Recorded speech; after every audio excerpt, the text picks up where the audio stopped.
a very important story that KTLA did that the, they'd never been shown on television.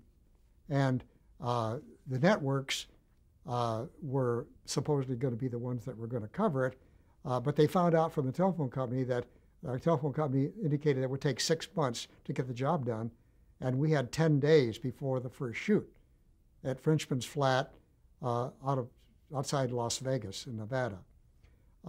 So in desperation, one of the networks called and got a hold of Klaus Landsberg, and he said, Klaus, we got a problem. You do remotes. Do you think there's any way in the world that you could set up a feed from Las Vegas to Los Angeles and feed the networks as well in 10 days? Well, Klaus looked at that and he said back to him, he said, of course we can do it. Not knowing really whether we could do it or not, but he said, that was Klaus. I mean, he just never took no for an answer, and there was hardly anything that the impossible just took a little bit longer as far as he is concerned. And so he said, we'll do it. And so then everything started from that point on. And that night, we came up to, he called me up to his home in Hollywood Hills.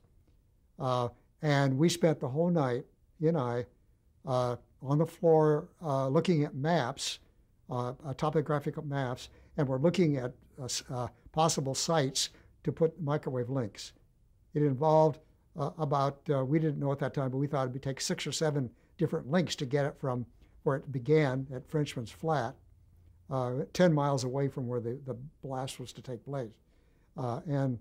So we spent that whole night doing that and picked out our sites, and we went right from there. We couldn't lose much sleep. I mean, we lost a lot of sleep, but we couldn't spend too much time. We had 10 days to get the job done, and we started right from that point. Why was it so important to broadcast that test? Well, it was definitely an earth-shaking thing, just not to be putting it into a pun, but it was a very important thing, and actually it was something that the world could see, and they did. I mean, the distribution was through the networks, and we saw it as KTLA, but we fed all stations in Los Angeles and all 3 networks. And then it went worldwide, so it was seen all over the world. So it was a very important thing that had never been done before. So that's why it was so important. What were some of the safety considerations for that shoot? The safety considerations? Well, you mean as far as our setting it up? Well, of course, was getting out of the way of the thing, but because it was such a ferocious explosion with a big mushroom column, that we could afford to be far away. Well, we were 10 miles away. We were advised that if we were 10 miles away on Frenchman's Flat, that we could, that we'd be safe, and then we'd get pictures. And we had a location that was at Frenchman's Flat, and then we had another location that was about a half a mile or so called News Knob, where all the news people were. We had another mobile unit set up there. That was kind of like our command post. And then we had our next spot was up on top of a mountain about 4,000 or 5,000 feet up. And we had a camera set up on that one. And it turned out that was our savior, and I'll talk about that in a moment. It wasn't too far away that we had a great shot of the mushroom from that camera.